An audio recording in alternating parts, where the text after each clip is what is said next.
Frédéric Vasseur, intéressant, ça va être intéressant sa réaction, je pense. On l'écoute. Alors, satisfait pas du tout. Je pense que si on a.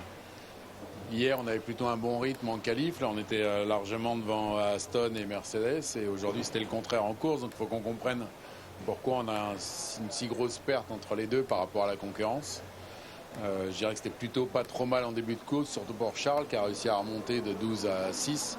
Mais avec les hards, on s'est complètement écroulé. Et voilà, ça va pas. Il faut qu'on comprenne ce qui se passe avec ces pneus. Je blâme pas du tout les pneus, c'est nous qui sommes pas capables de les faire marcher. Adrien?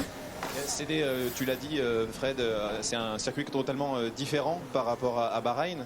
Et est-ce qu'on est sur le même phénomène ici sur le long relais avec les hards, ou c'est un problème complètement différent d'une voiture qui est peut-être un peu plus dure en course qu'en qualif?